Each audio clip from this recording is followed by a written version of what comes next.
Je me suis souvent posé la question comment on faisait durer la sexualité sur la durée. Je ne sais pas si c'est encore propre à moi, mais encore une fois, j'ai le sentiment quand j'en parle, la sexualité, je connais peu de personnes de mon entourage qui gardent une sexualité épanouie au bout de plusieurs années de couple. Bah ouais. Ça devient souvent soit un peu chiant, soit inexistant.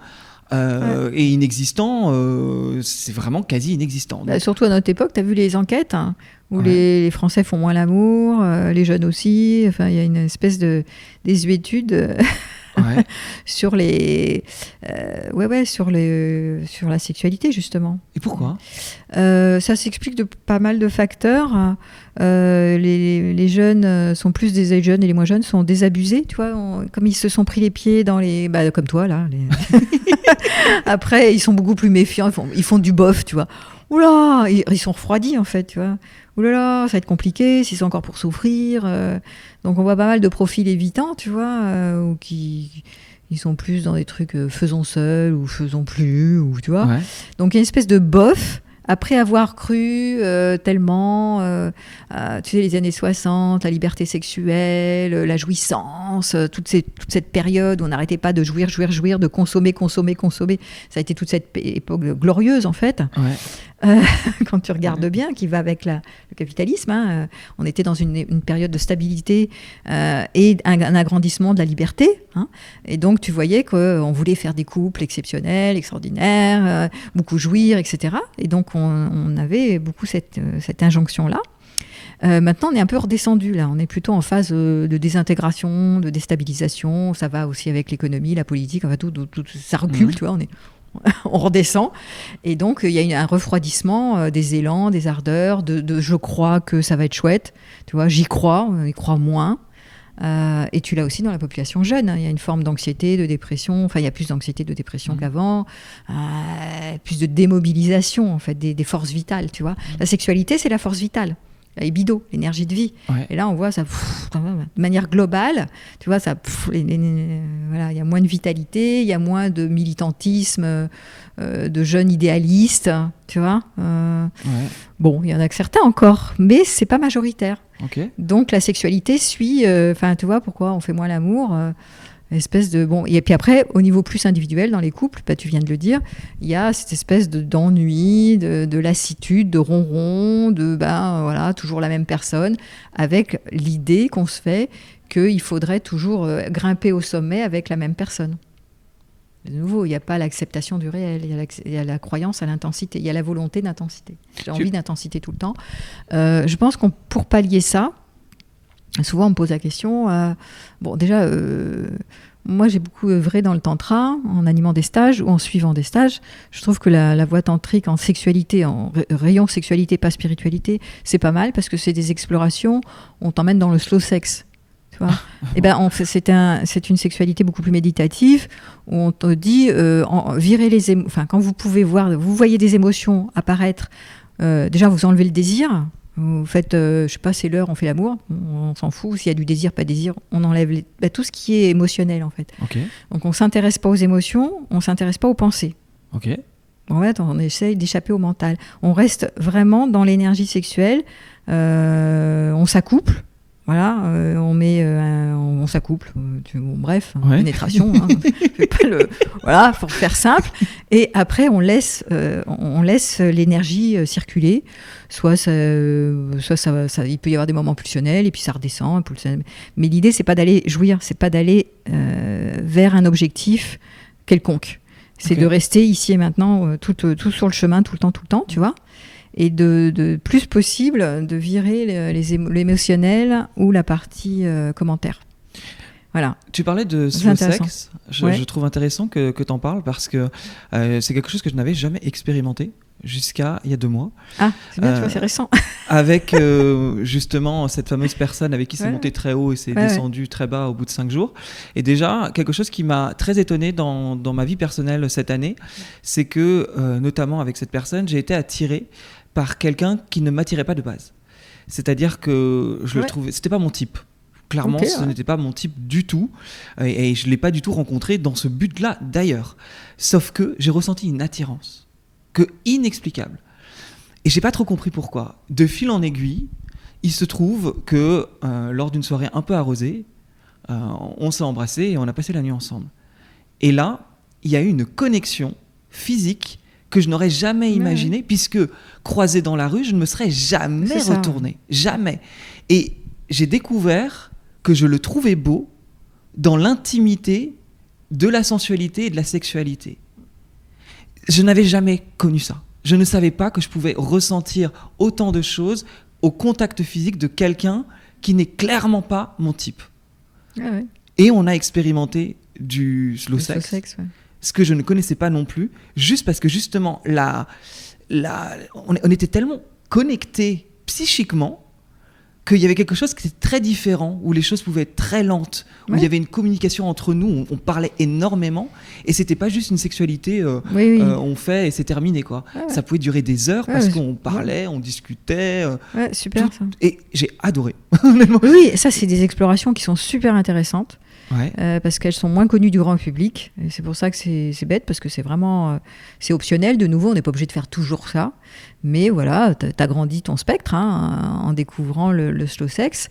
Et effectivement, tu peux t'arrêter, aller aux toilettes, pisser, revenir, repartir. Tu vois, c'est beaucoup plus savoureux, puisque tu es sur le chemin au lieu d'être rivé sur l'objectif à atteindre. Mais ça, faut être connecté à son partenaire. Tu peux pas le faire avec n'importe qui. Non, tu peux pas. D'abord, il faut trouver un partenaire qui est intéressé par le sujet, qui s'y connaît un peu. Parce que sinon, ce qui est connu, c'est l'orgasme du sommet. C'est hop, on monte et on redescend. Donc bon, déjà, c'est pas très connu. Et puis après, il y a comme tu as dit, c'est énergétique. Donc il y a tu vois, les corps dansent ensemble ou pas. Donc il y a une forme d'alchimie. La danse se fait ou la danse ne se fait pas. Ça, ma foi, c'est assez mystérieux. Tu peux pas l'expliquer. Et comme tu dis, le mec, il te plaît pas tant que ça. Tu le croises dans la rue, pas plus que ça. Par contre, au niveau non verbal, il y a une danse qui s'accorde. Tu vois, il y a un emboîtement des corps et ça danse bien, quoi. Ça danse de manière accordée, synchronisée.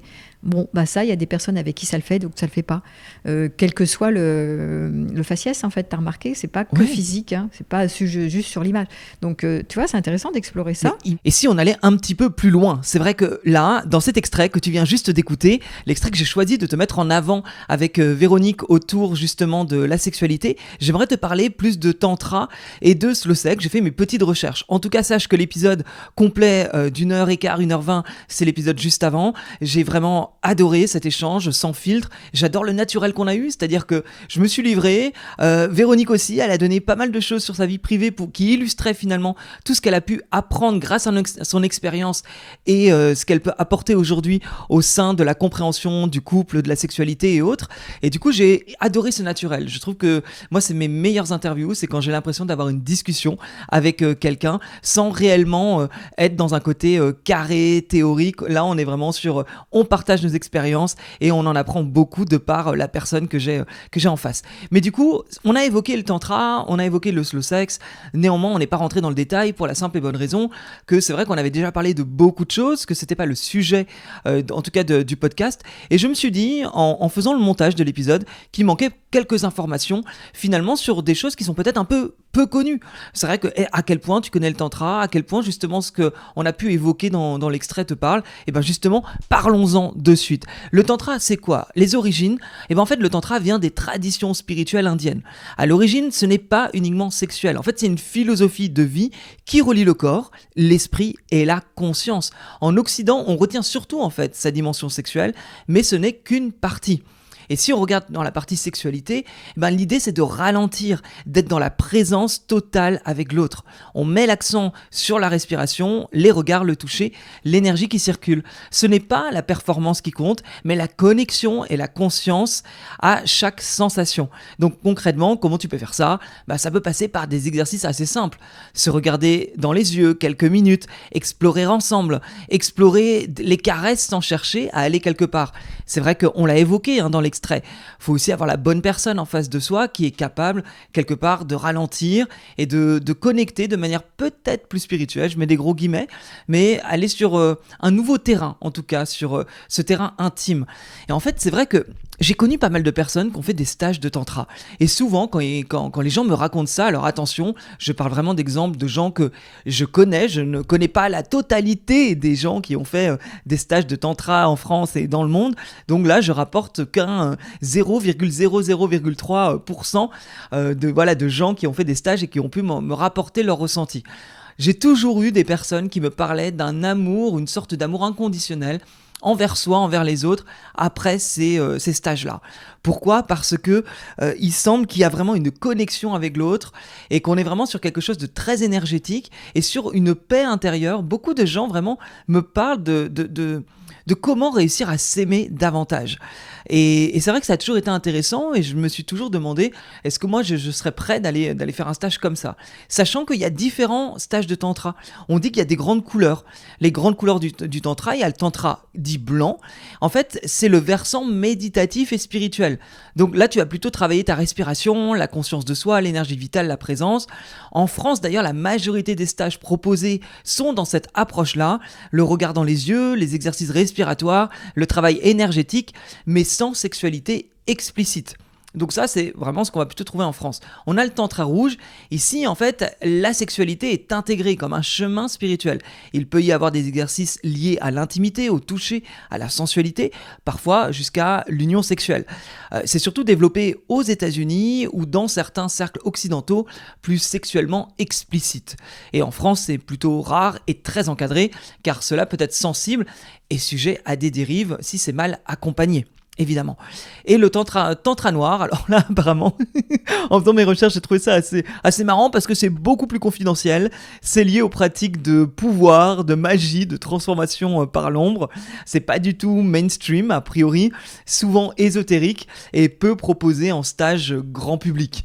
Donc évidemment, voilà, moi c'est vrai que l'été dernier, je m'étais dit pourquoi pas finalement expérimenter un stage de tantra. Donc c'était cet été qui vient de se dérouler. Et je m'étais renseigné un peu sur les différents stages et j'avais bien vu qu'on proposait du tantra blanc en l'occurrence. Et je m'étais dit pourquoi pas, sachant que j'avais aussi réalisé, alors après c'est un peu, certains ne vont pas être d'accord avec ça, mais j'avais vu qu'il existait des tantras, donc des stages de tantra hétéro et des stages de tantra gay, homo. Alors je vais pas dire lesbien, mais en tout cas homo avec que des hommes, ça existe. Et c'est vrai que je sais qu'une personne m'avait dit c'est pas normal parce que dans le tantra on doit expérimenter la part féminine et la part masculine, et donc c'est un mélange comme ça d'énergie, et que cette personne qui m'en avait parlé trouvait ça vraiment très dommage et pas logique quelque part d'avoir que des hommes qui expérimentent justement ce fameux tantra blanc où il y aurait qu'une partie de l'énergie. Bon voilà, je vais pas rentrer dans un débat, moi j'avais vraiment fait ma recherche comme ça, mais c'était vraiment par curiosité. Dis-toi du coup qu'en pratique en France, les stages sont surtout orientés tantra blanc. On y explore l'énergie, la présence, la relation à l'autre, mais sans nudité obligatoire ni pratique sexuelle explicite. Parfois il peut y avoir des exercices de contact, danse ou toucher habillé, méditation à deux, mais cela reste dans un cadre de développement personnel. Aux États-Unis et dans certains autres pays, le tantra rouge est beaucoup plus mis en avant. On retrouve des retraites où la sexualité est pratiquée comme outil spirituel. Là encore, ce n'est pas systématique, mais c'est culturellement plus accepté. Donc, si on résume tout ça, le tantra, ce n'est pas obligatoirement sexuel, c'est surtout ça que j'avais envie de mettre en avant. Et en France, les stages sont très majoritairement sur le tantra blanc, méditation, énergie, conscience. Le tantra rouge, il est plus sexuel et surtout développé dans certains contextes aux États-Unis. Et le tantra noir, ça reste quand même marginal et plus ésotérique. Mais du coup, concernant le slow sex, c'est vrai que là, c'est un peu différent. Je pense qu'on retrouve dans du tantra quelque part cette notion de slow sex. Mais le slow sex, n'importe qui peut le faire sans pour autant que ce soit du tantra. C'est une approche qui vise à sortir du mode rapide, mécanique, orienté, orgasme. On met de côté la performance pour redécouvrir la lenteur, le plaisir subtil et l'intimité profonde.